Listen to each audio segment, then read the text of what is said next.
Ana male ka tiang Canada America ke leo.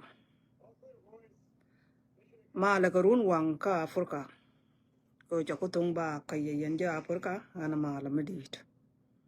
Male ka Europe ka male ka Australia. Male around the world. Ana male magwa male nuari. Ka male gad ga yok dial. Ana hi yalar male. Gan nyamandun ne bugrek. Oro begi nyekirek. An ci ban ken tiang ma te ka matod ma gora la de la la ke matod yo baro da wachon ko la riet la karabe men yaman ba ko lar de jeng yi yene ideal te la frene ka whatsapp yene ideal te la frene ka whatsapp la te ne de doja ka wa nga doja kana ka afrika ta na diu kana o dong chewa ka afrika te ke ramchi whatsapp de chi gak rama gak haka whatsapp da la wotie jana ka yo Kenya chilling tie jana ka la wo la ran jo ga gan de kam yo to de ko lo loje rama an chien to ka Kenya ta ka Canada yen pure na ka dial ta ka Afrika kan wa ka Afrika kia mare tan ta ka Canada kia ta ka wai world ke lew kan wa ka Afrika ta ka Canada de jiong ni ye ara mo jel ke WhatsApp da mo ene mi chalat ji ngai ne chia gan anta ka roi kana ma dak ka WhatsApp chien ngale je gan go baroi kana ko roi da ke pon da ke long la roi da meti mi go ra la da la ba ba lat ka mi dia bo ma a wal bo ko hiro tin ka nga la ba wo meti mi je ga la da ba ban gwa me ba ba lat yen fre na ka dial ka WhatsApp ram jeg ya ka ma te je chia gan de jiong ni ye ram jeg ya ka ma te chia gan ala wo tiang che WhatsApp da che block ko gan de WhatsApp de block gan me dwai ka nga ka an go ne ne te ram jeng na ka ma te ni tin nga je wo hia na ma da la ka na yo da ka dwai nga ka ma pur ka rana je ki che ja ka ma te che ja ka tak de jiong ni ye chia gan mi ram pre na ma ta ka pet bo gwa ma bi leng ram ma mi che ja ka ma te chia gan na ra ka na ta ram che pet bo da che gak che nga de che WhatsApp da che gak ramo te ka Kenya kiagan kianta ka Afrika ajana di laria yani ta la pare na ka an biya pala ka jawda ngwar me chabat kem gwa bare me ka Facebook ken ko juang na ti che wate an cha mo chi jwe kwara le je kwala wala da wala la jawda ngwar dong chi ab leng ke leng dong la yana leng jawda na wan an tie ka me ba ka jagwa me bokolat kama lada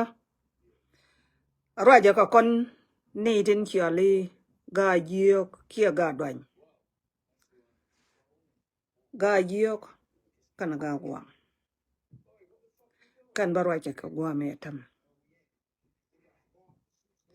raja me ma kwa na ma lode jaka chang na ma larwa ni la ken wa char la da raja ma ga jiok kana ga gwa me kwa ben ke nyam bakulo wa kan yin ka ta lada biya pele ka yo Ko kon mi cha we chal kana hi ngak la chere mi china chika chaira. Ka chiot kon go ba kon chol tu bili. E mi chi ben ka kon amar la lar ke. Baden teme ke benta na la mi china chol hi ngak la chere mi chi kina dak. Gande right ke nyide te la nyide ga gwang den che jag right. De ye jo ko palo loy dun pin. Ke roi ni ton kon ta la yen ke calm down. Alani tin kon tin gag yen ten chi loy dun che jia ka ka. Chi ke yen ka ro dun bu loy dun jia ka kata. Kang ma ka na chi ya kuarun yen kara. A kuaran kon di al kon ni din jo la ga jiok ama chi la. Dara kwa won ne lar ke jeran gwan cha daptin. La ja lar ke cha dap gwa me. Kang ma ka ne kuaran kon di al. Chi ya kuarun yen ga kwa. Man jiok ye pal la ye kun pin. Mà chứ thua cái này thì chưa có gà cái càng mà càng mà chứ gang nó còn gà chứ gang nó gà nhiều đi al cái gì cái này đã rêu khi anh em con trên ngay con cái trên đó cái đó ran à cần bên nhau đó gor có nó vô bà con quật có rồi ban đặc con này đi giao cái đây ye giok đây ye lim yen chia mà nó gà quang mình lột rồi mình tiêu làm chi barar nó quên chỉ cái như thế trên chơi cái media khi làm đó đi này chỉ là rồi có con nó có chứ mà pale ye kun pin pale ye kun pin na me bane figure out kel kon dia pale ye kun pin hier mi cha ma de ni dia yana de lar yo yen ni de tin ro ju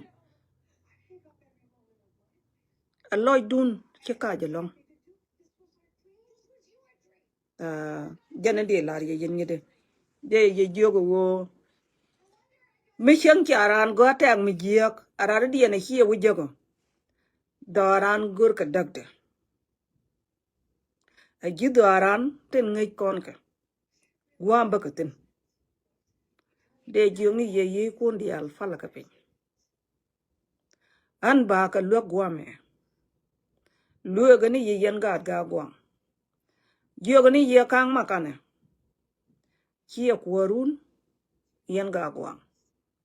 mi kuarun medan ke jien ke ben ka kanti dan inshallah natar ke ben doran ko dia a kuaran ko ni tin inshallah ga dwan ko dia mite ka mi jien ma ba ke bi ajen karwade be jako ko kang meter kan kor kana ter chenge kan kwarte cha kwany me kwany yang kang cha kwany tu duel ga gwam kana marom ne torgila kwany ka kare doran ke liu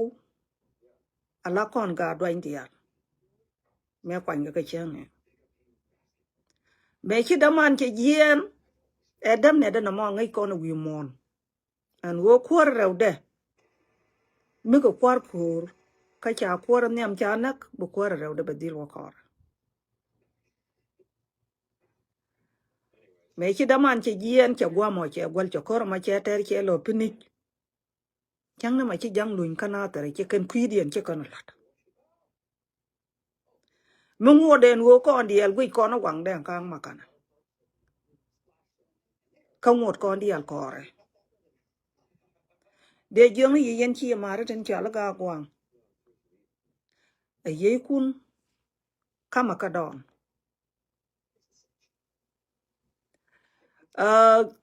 chwana daran ja daka ane ti kula na kon na ka kon ajana de lar ye ba chuang no yen chi mar na ga gwang ba ko wo yen pale ye kun pen kon ni ti kap ko na kon twar ke wuk de ba ban yo dara ajana de lar ye na ma bia pale ka yen chi mar de alta lar ma la ta an chi na chen ka gwech roi ne ngana yang ne wo liang jem pe bo ke cha ling kon ta mala na ban ne la wo bi ga de chi ngwan ka bi ga ro nyo ka jien me liang nga ke cha ling te la ma ngai ten ko ko ja wan we jem pe en ngade dung da wa na aku jala ka do pe ma che jag je ba jal ka jam yo cha la nang la ro roi ma lis kon da che nyu do a janan dong de la ye yen chi mare ten cha li ga gwang chi mi cha mat a kon jina ta dia cha to tin ku du na ma ba ko ben ka ga de en men dong de ku tie na ga lo le ko nyen kun ai cha ka da ba ngi rat a go lat ko lo to na ka ta la pa chi nga ko yen pon kun yen ji ga yu ka ji ga ji ka pa din to ko to ten kwari na talpa nyen kun ker ka ne ka kan te chi ba ngi rat ka lat yen jel yen ka la rok rok ker yen ga ji ko ani ka ne yoj boy ni ko mai ka na mai la jel ka kel barama mat kang kana rama mat kang bi ka jal kel bia pa la ka yen ni da mat chen ko ni ko pren te ga ye dibran chen la no ka yen ni ti jak gande te ni jin ka lo le ku medu ma chi wonyo ka yet pe nyo kamanda ka cha yu wo a cha wu da ma cha li ga jodan cha no da wo ala wo ya commissioner chi ti de du me ru ji tin la kwa ndo atan cha I do ra tin ya ron over chi ro ru nyo ko mo ke ti di du no kwa ndo atan mo dong na manda men chi li kang ma ka ne ngu ma dia la wa ya mi e chap ka ne ko ne di jel ala chap ti re community wa wa ga mi ka gad community do aran ti chola gad ga yok ta ga na do re kan ka la re ye de mata ko kum mai nye nya na ka na ter che nye nya na la wo lo ko ne te je te cha let ke je ke ne la re ne ti ko kum mo go ro ka to dan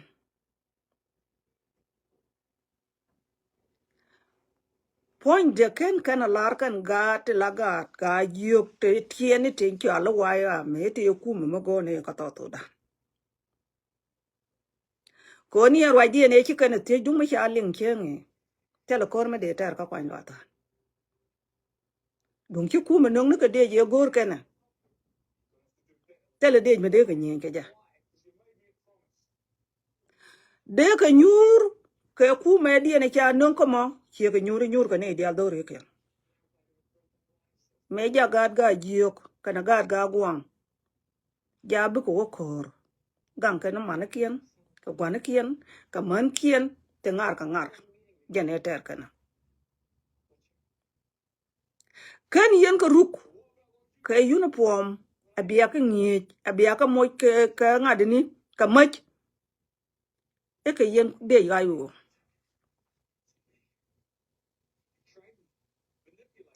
jin point jin ga lo le me cha yu no ngala ran ga yu jin politician ko gai wo politician ke honorable ke te la ra chol ke de ni kun kel ke yen kel te yen ke different ke jiwach kwala no ngi ye wich ko bia ba lod wich bia ban ta kel ke cham ni bi cham ni te kwar kien te la kwar kien to roi ka ka ke bia ban gang na riek me de to ka ke bia la dare to kuma kwany ka ye ka de bal men cha ye kwany ike wo bia dor bia bandak commissioner ma la ja nung ke cha nung be belung no luok ke be bele lungu nung ye ku me ko be de bal men be balat between kam gali ke no turuk a jana la nung ko commissioner ka ja mi chiaro dun ko ben yo jorok rok men gor yana kang makane gor yana ko ba kor ga yo water ki gor yana ko yo ko tiri to la yen ne ka tol te nang ka ga to duel wal ka ke ka moy ka ka kwan ko yen te le yen kam men jel ke yo ko na da rok rok no wal ni ke 2013 ko ne chana ban to kan da mo me ju ku me dun ke ban te tar ki a ber ngre ki ta nun do rar ki ka pe te yang a ko da a jen ku re ku ko ni chenge jel yen ko organ ni me to kor kwan wa tan te yen ko organ la de ben lon ka media gwa me ni video na ka dum cha ta ni ne delete Facebook de ye lo jok me la ga de lo nga yen kon kin kon la bo kon yin ke ku ma to dan te ku mo gor kon ka to dan yen lo yen hiang ji e hiang ke ye gor yen wo de yen no ni to go tu ku mo gwa me sha le ma be nyur la ku ma gang ni sha ni cha no ni yen ni be ben cham ni yin kun ka kan man kun ka ngar ka gat kun kan nag na a jen e gwan ka gat ga jiok antame Here watan alawon ariya kwa inwa tan cha ja ga binnet ayen ga yo ten tel me bia luok na yen ji ga yo re te ga dun tel me bia luok na ko chen e che ye don kor kana tar ka yen ka ni ete yen tin wo yen ga me lu yen ga e chwara koter ni ko run ma cha wo yen no dop ko ni je tele tet ka dun kwa no ta ko ni te kon te la ro ka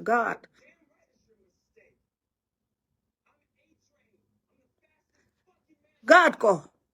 chicken ye de wo te kor Magor yen wude me cha la kang makana me. Po ni jin galwa lew.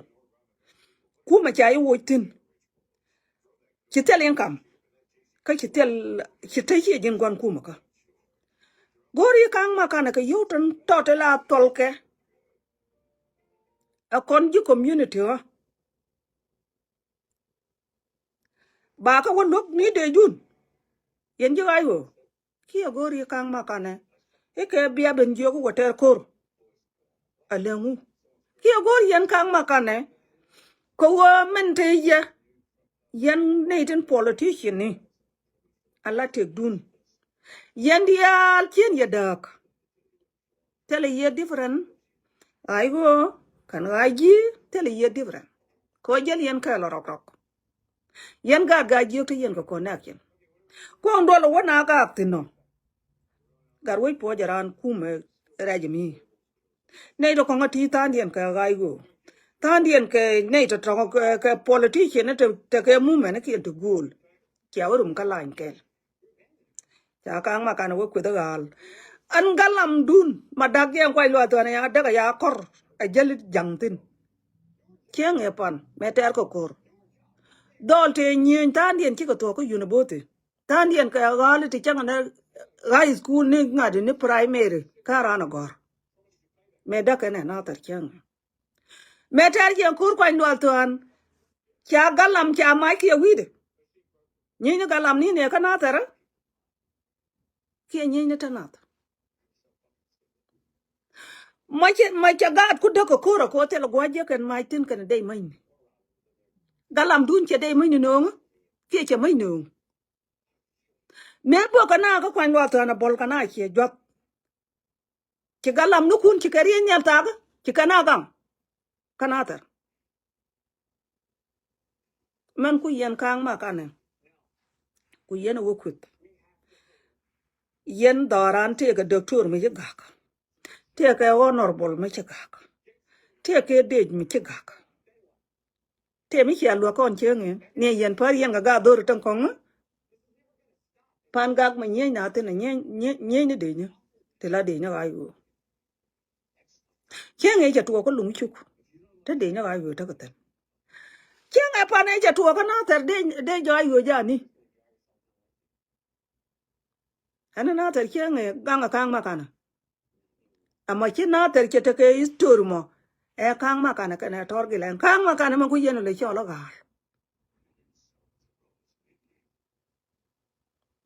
jel yen ga galam nu kun ri ri wo yen gori yo tol pa ka ke ku yen ga do aran ku yen ka lo kok ya ro du rok ne ko Australia ne ko Europe ne ko US te te ko jube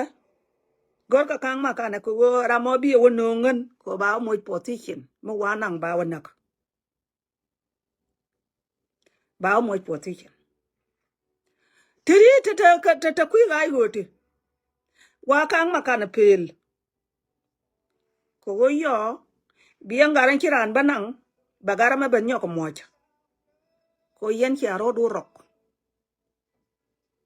tele yema de barar wi dun ke je ngalam dun ko dien kang ma kana ke je tele ma barar wi dun wi dial to ma cha ke yat nyeme da ni gur ke je ro la na da na ban bentin la jor me no ko ndo te ke degri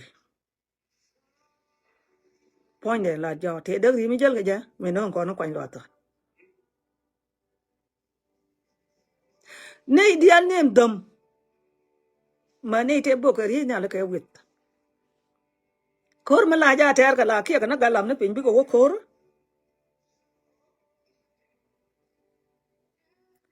kia la nyi na ka ma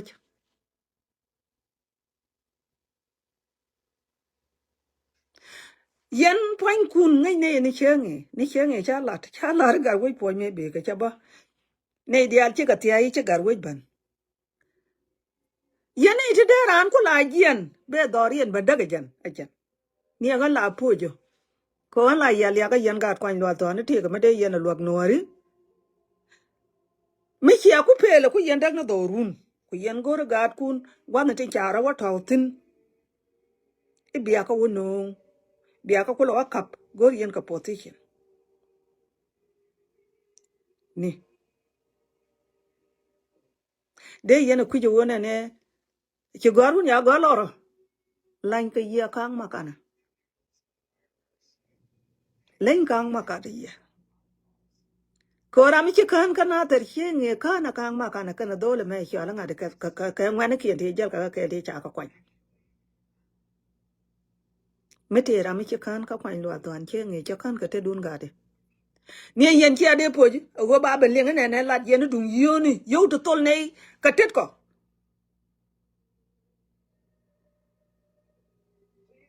an go de bala de dun yono gwame kang makana chem che ka cham yo ti 100 te cha lat one ki ko 100 ko rodien te cha na lat ka gan ti e ka ni nei te chi ka cham cha na ka lan ni ko kon ni ti cha la ga yok la kon do la da bagwa bane da ka bane to na na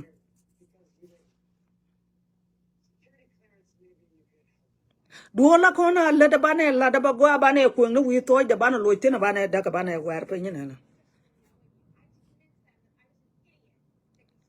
pain kun ma wa go ni yo to tol ka te ni nat yo te kon te cha na to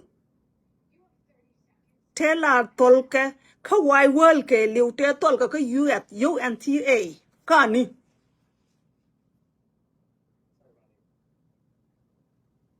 mande na barwa ke yo tin tit ti pai tol gwa me cha ni yo ti ana ka ngar ngar cha ka kam ku me yu ya cha ka ga gre cha ka le li ki chi ne re ki ne dio cha re dit ke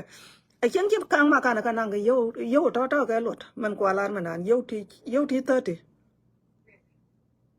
US dollar tela ka lot ni en point kara ya ko ke na ro le me ni yor go pe ni le deposit kara yo ti 30 US dollar ka deposit kara ro le me ta konta point kara mi chia kara na ma tara gwa mo cha da ko ka di ko ne ta ken nan kara ke yo ti 30 to da US dollar chen kiram kel kanang chia de po yen gun to ro wo yen ran ko to ke men do dien mero pek ken ka wo ke je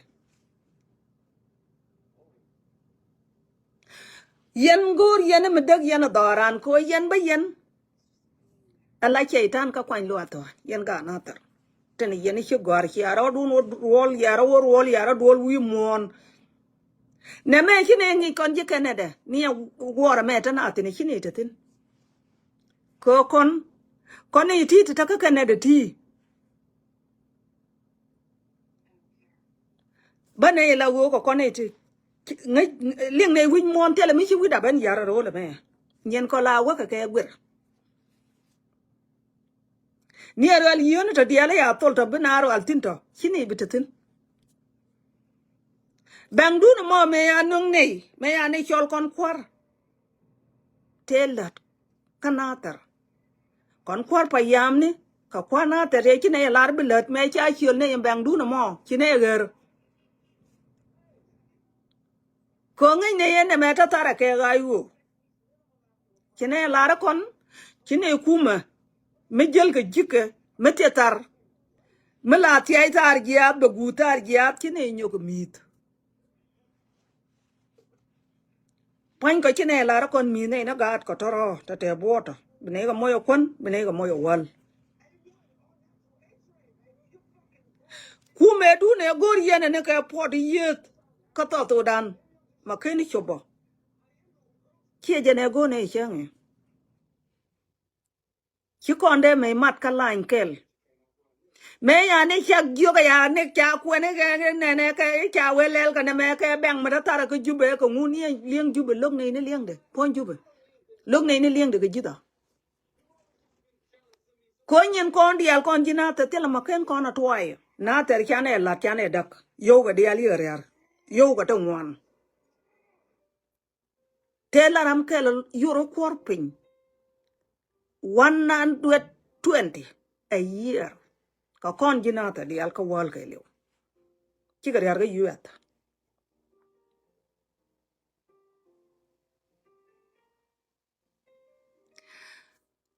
point kun yan ga dora mela na nyura bina puch dun kwan lo to andere je puch yan ga dora ten ci gwar ten choro die ne ko officially kwa kana ka doctor kun ka wada barun mela yene nyura biya widun char ka char la ne ya char wi de yen puch ko dor la yero alya ka je la kona la ra kon ji kwan lo to na kon ji na tere ko kon number 1 ai nuare ci kon na badiro kaya rinya chero ajeje no kudun jeje ro no kudun bol mele chwo doran che yelen ko gor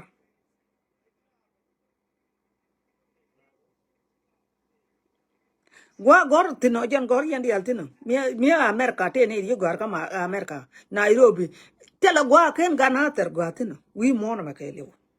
everywhere a roll arab a tok galamni a tok lenglini a mu ma chai na chia gwa tin tela gwa ken yon gwa tino a mi ke galam ni te nyen kana ter chenge we dan yang dak cha de dak me nyen galam ka kwan lo to an ka la nyen tu galam ni daran cha da dak chenge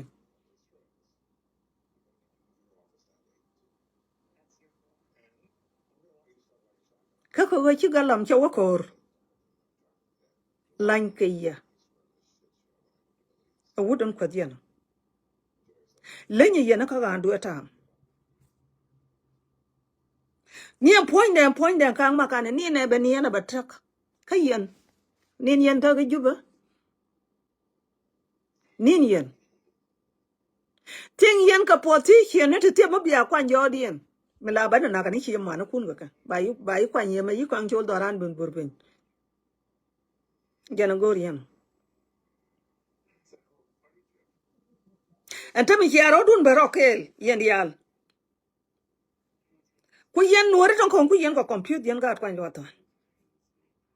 Kon dol e lianga jika ta ba balat ka mi dia ta. Ta ji ga yotin ka ta ji ga jitin. Ango ma dia ma. Ba yen nuore ton kon ban compute. Men ma dia lewu bia ro wi yon. A lewu ma dia ma. Ko sheling ete ka duan mi cha ya pin. Duan ma no yen yala duan ba nga ba la da ba yo ja ka jama lo ka na ga da to. Kana la ro wa lo ni. Kon chi am yed yo no ko ngich. Yen ji ga yu bi ye lo ne kun ta lo ya. Mi cho li khang jin po ni jin ga lo lew. Mi cha wo mi chi ma kwor ka kwan lo ta nan ta mai chi jin kwor. Anga leng ri du mo. Ka ne to da ka chieng to. To ngot ko ru to. Ka jin mi no ji la de me da de lo ni ji re de ji du na la yen wa ta ter jin tin. Ta tere to. Kon kwan lo to na la ro do lo tin ga yu all the time. Gen chi da ko jara ma jala. Nien kon tim ne na ga da to ta ga re do ta.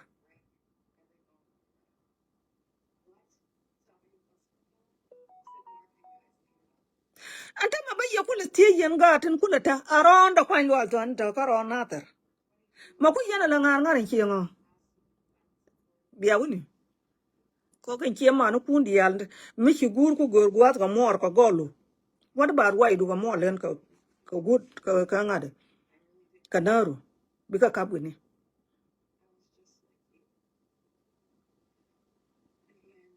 Men ku yen da kan chi ngan daran. Biya ka nang ni ka.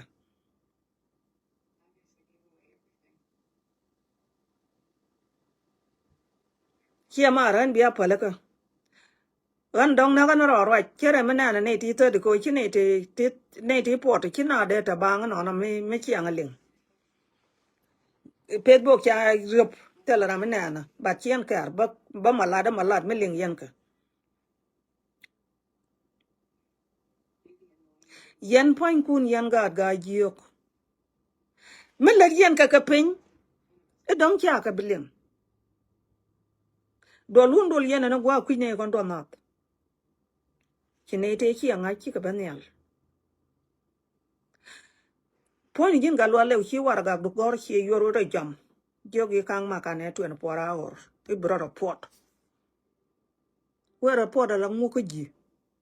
Jira mi chile ngora la kwar cher kia parien. A len kang ma ka ne ji ko kang ma ka ne te position chi ne kap ko hu. Ko ne te la ga li kwara. Ni en jana dara gari ji war ga ko bro report ka je. Jini jin nga. Ma wi report ka je mo. Bi je ni cha nang. Agar we jo da. E bi mo wi la ka ngana wi roi to ka manda. Ka ku ma che jien ka gar we jo da ngane kang chul. Ma ti ka bomo. Kan de nyu kun. Kan en politician kun ta ga yen na kan ngade ka la ni. Angu cha ko run ka bo. Dia ji ai go gor bia ka jo ko ne kor. Ko ku ma la tol ka ne kwan chi ni ka ne. Kan yo. Anei to kong ta ga le. Cham yen yo ga le ka ko yen do le me ga ne jen che ngwane jen da ran mi to kon dor. Ra ma ti cheng me te dor te ko. Che yelen yane ni jela pai ko position ni. Chia man ngo yor ka kenya. Ka ga jel ga jalen. Liap ka na ga chiang ade ni ken an tong. Ko telun te ten. Yenti rian ko position. De yeno ko no gun mi nyur go la ka jigo ala kel. Yene ri ku yan gwa ni ga de tinno kana chiek de ka ngud de kel. Jel yen ga jalun. ete ku me gor yene ku me gor ga ga pot pa ye the go makani jek mala gor ga tar ya do gu tar ya bangang dia lo nya kan kwan taran te yenden ala wo yen pan kun yen ji ay wo bia o mal ni am wud na me shala bol mel ka chiot gara me shala kan makana jan gor yen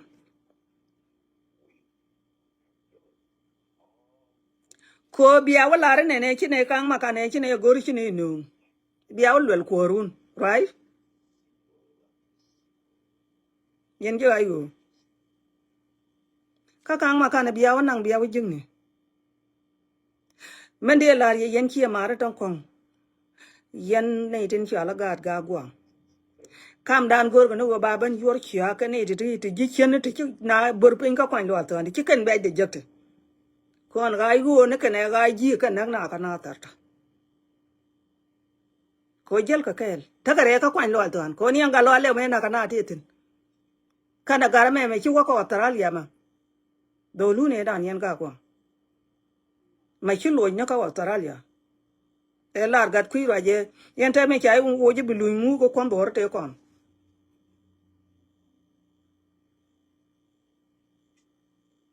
me dan to ka na ka nak ta ka tin kan ji ai wo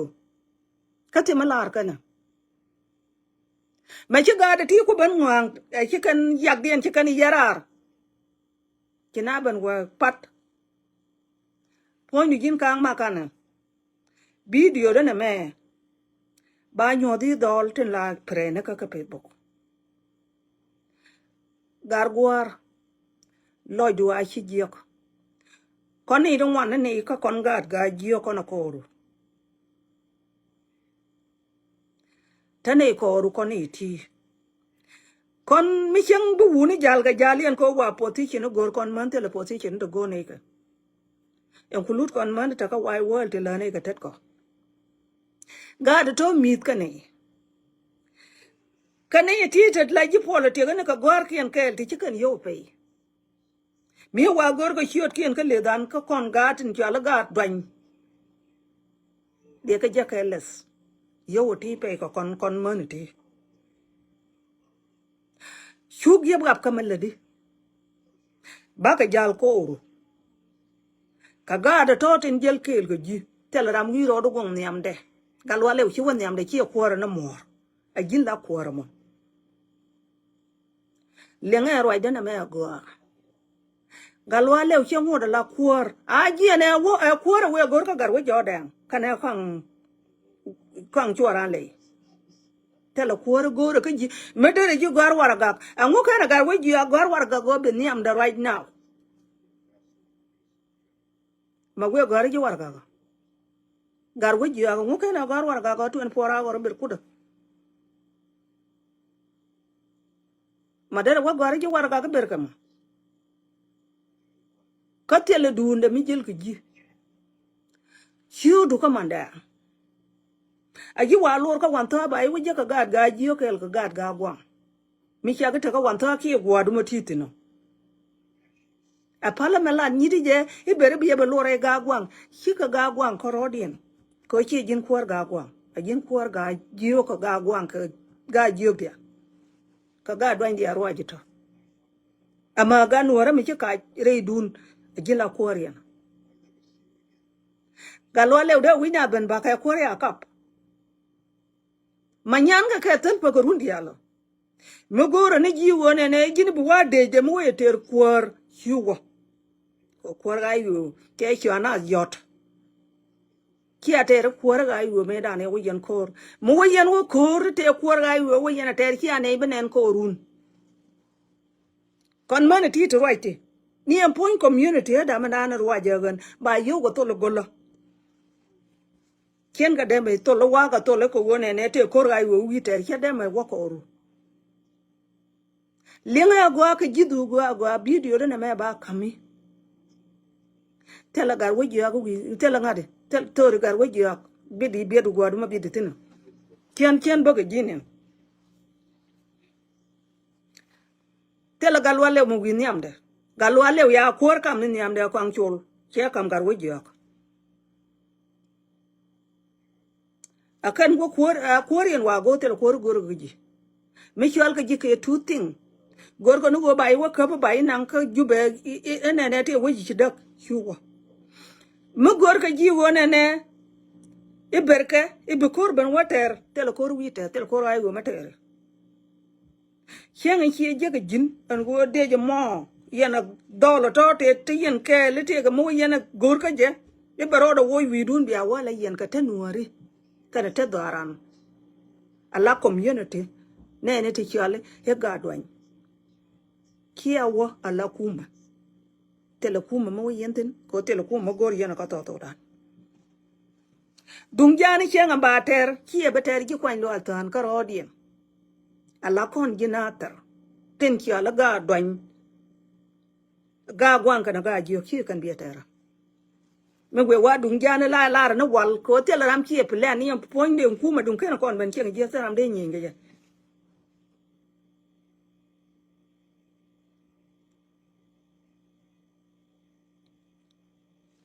dung jani chenga ba je ka bater ba ko ka bane dial bena wala nuari hina bo wo yi ho ai ho ko mu no ngai je ba bo leng je ka kan nei ten che gudien yang ka ai ho I don't care kara ka bara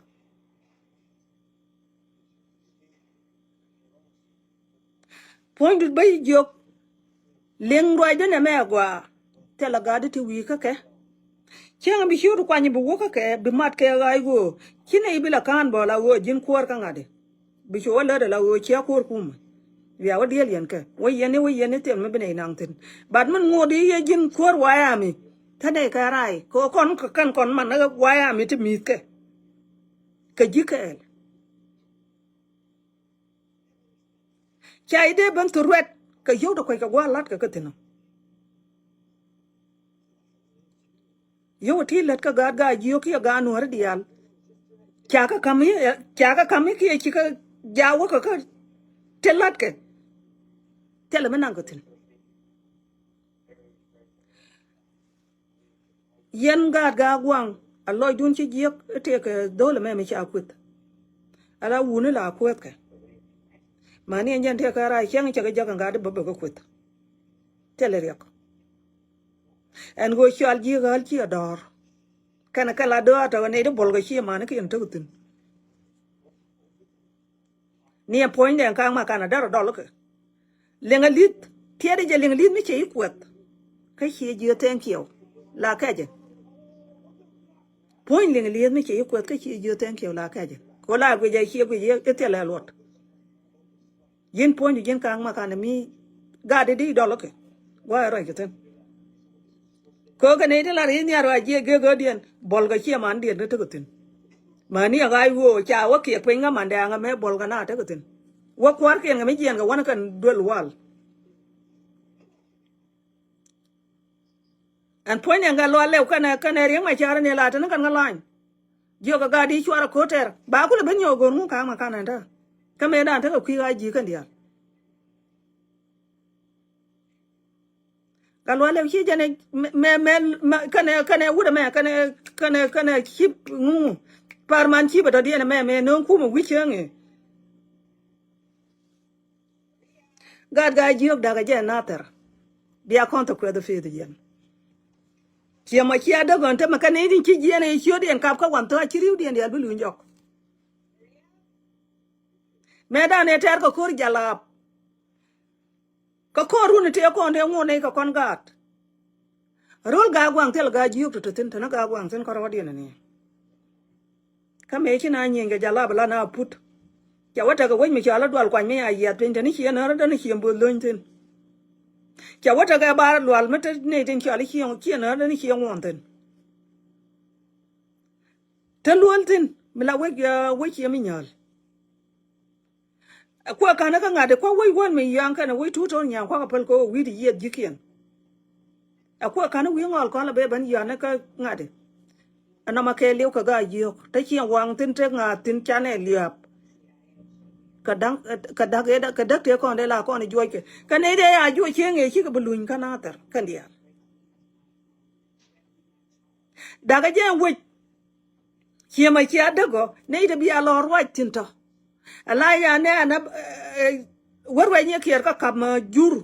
e ba ko la de ju kwan wa to ne ka bel kana tar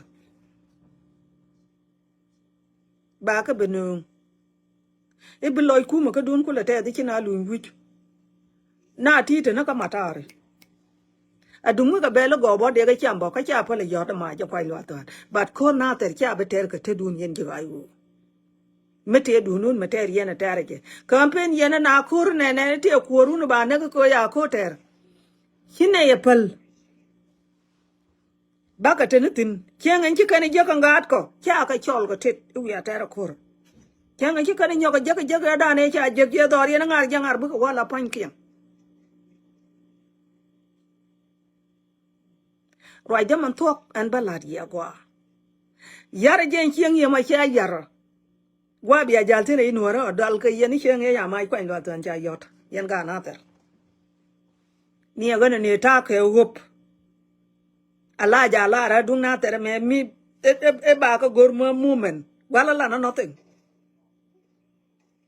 wa yen ko no bol mel ko ba yen ga te chi doran chi de gwan jok e jen ku jang ngot kwa la ro da ka kwan lo tan man ta ma ka me cha nyode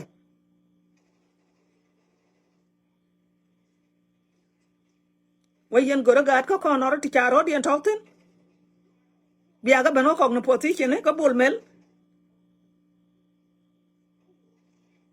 bia do tin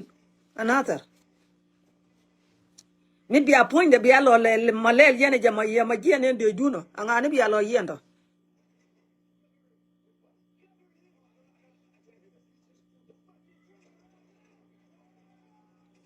kan wa ta chi ana belo gotin ko tel ne bia ro ai ku bunyo wan ta ro bun ba mer banye bia lo jok la ba ka wa ne ngai chi ma no ku na kel kon bia ga ba rol ga bi ni bia de ni ben moy ke bi ni bia ga nyor ga bel lu ang yene ka bo kan kwan kon go bi chen wa joi den tuong no ko run tia jor ba ku jega ne de chi ka cham ta ko yi ne ga luok ne gwa ye no ka tin bel chwara ka cham me ka na le ngai cha ka ba ke na mo go ka bat point jin kang ma kana ga de tele me cha la da kan dol ka tel let kan ka tela galam dien mi chi wa kor ko kwan lo tan cheng me ter yena kor chai de ben cho la kan gal me de mi na ka ka ngu gor ka nga de ne ti ti let ka no da mer ka ta na let ka lat ni de kan gor ka kan de pe ga yu te chang an yu tu kuna la ga tin ka duan de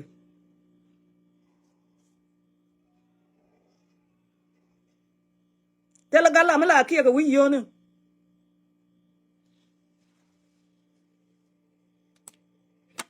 tenga kan wuni ti kan yu gar wi mata in ne la rana we te ga we ka to dan ta ga dagri ram kan do ar ro le me tela ra me yen ne nyu ga fa la men ka ro le me ka yo ba ra gong te pol te ku tin pol te ma kwa la dag nu do rien ka nyu ro ni en ma go gar to go ngu ken kan gor me de do lo ki jamo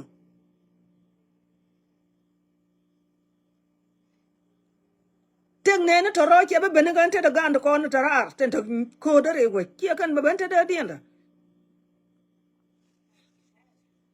te me bian wak na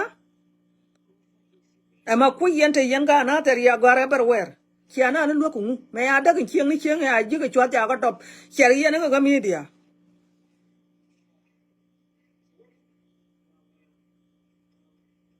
te me bia lat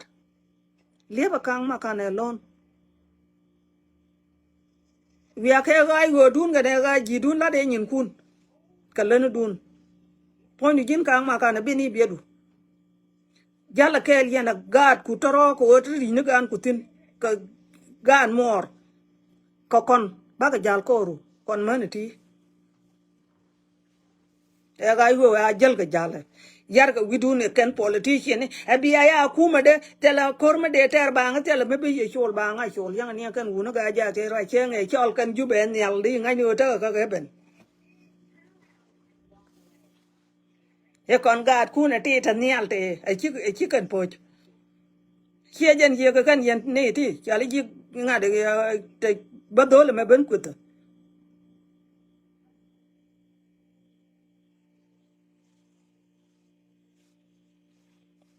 yen pan kun yen ga gwang chwa loy dun ja jiek chi ke ne mat kon ga jiek de tele ne ria ka kang makana ngode ko ran kel kon dial chware widun chware yer chwara kon moy ke ri di jiek to loy dan le ja jiek makan ma de ne dial ba ke ko go ba kon ban da ke ne ti gor ga ni nyen kien gor ken ka to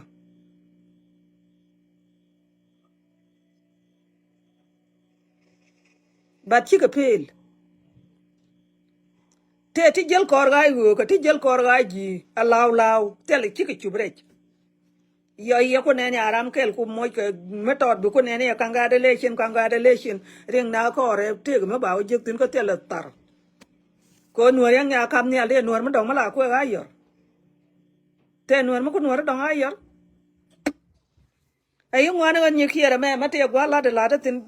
gwa da ma la de tin ayang la de ne cleaning de ra de no no ba ben clean ka ngake ani ye to kan ngem pi ta ga da kia ta ka tin de piu de yen jir kita dong nya ka kapten gan ta ka to chen bo wa long yo ga ni yo jin po ni jin ko re ya la kang ma ka ne lo ju chi jek yang brother kon ne kel ga ji ka ne lok ne to ja ka no lo ju ja be ji ka be me la di bi pal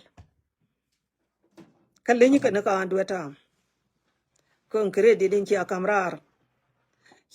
mi jen gor ga lo le we be wa kap ka ai wo che be lat chal je kwan lo to ne a cha la ga ai wo na tar e kre di dunia na torgila ka gat ye kon de chi ajal kel ka ten chi ala gat ga jiok dial kana gat ga gwang tela ga yo mo yentin tele galwa le mo wi ka je ka to na pora wor ai kan yin ken lat kan ka lat a lat ko ma te tar me ya nang ai ro de cha wi na bia nga nga ku ma me ya pinich ai go ya pinich ka to dan joy ke de ni ga ye ka rew cha kwar ga dial ya ga wo wi ni mi ram chi ti ai mi yo re jam me ku le jal ke te ka between ai go gan ai ji jan ba ko lo mo ga ko ra ko gor ko go ba ku ngoi pen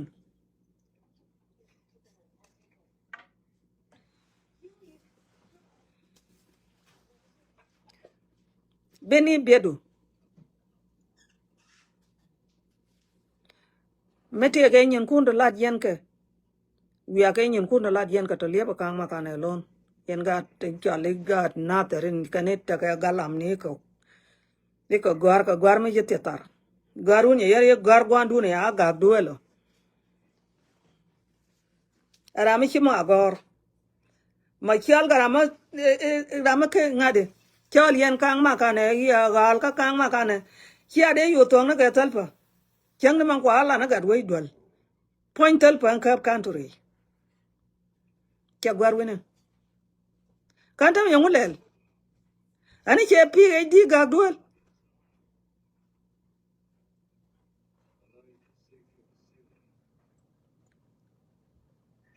chia de to ga riet ga da mara ga de ya ga ala ri ye win mon gwar chi je la very important no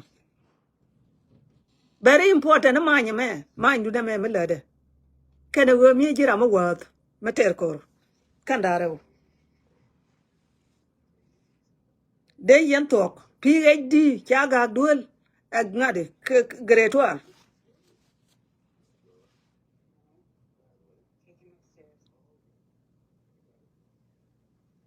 de yen wi na ben nyom wi aka ngai wo dun jalatin ko chi aje bo go ne mi chi apal gal kun jali yan kore wi a ma de no dun ndar di mi ko yen bo ko yen je aji ku yen computer na ngong yen aga mal te ka mal malalat ke 10 years kia 12 year amal tanget ite ga mal wajit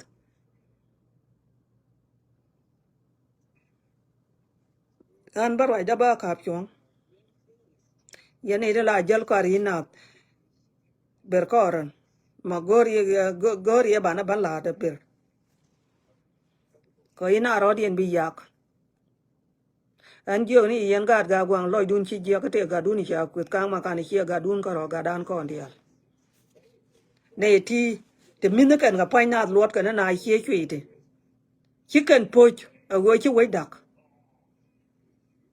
nga na ga pol te dol ko no rodien ga la ni te le mi chi ne pal ma wala kan dial ma ni te mu me ne cher ga te mu me ne nga na ga doli hey alle ka jang ka yo chi ne ni ya de ne na wet ka ngadi mete ga me lat ka jube en ko ba la ndi ne cha ne me le la tal be ku ma mi ga ni hien go ran wa ro ka te lat ka tina ama cha je ka te le man nga tina kana mer gyo kan tal pa yen wala da anda jo ga wala na me ko chi no go ran ku me tal pa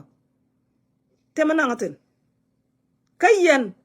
angu ya cha jang na malel a chi jang na malel ra yen jang la we yen man jana exactly yo chi aram kelen chi ben chi turo ko la teng en jana de nuor le do bia jal ko ro lu yen ko ro nag yen angu la yen wa wunu ko pan kun chi yen wunu jo ke ja ye jo ra ka kan to re jang a ya tel malung yen na ke chi ma na kun ku dun bol ka gat kun chi re ke na man kun kel ka gwanu kun ko gwando no kun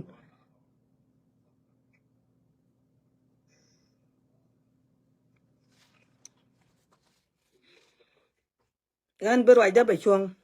la go te ke meeting ne to waten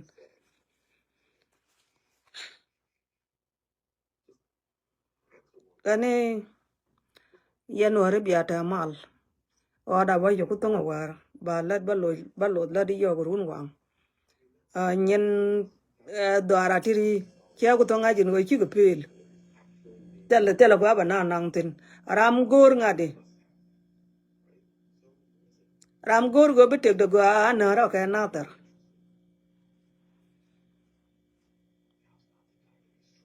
changa ni kan yen ga jiyo me ram gor go baro lo pal pin le la ga ne go bi lo kwa ni jabe ndar di mi de ri le jal ku bunyo ani jan bia ko ta mal ana ga ba good night and good morning. Bye.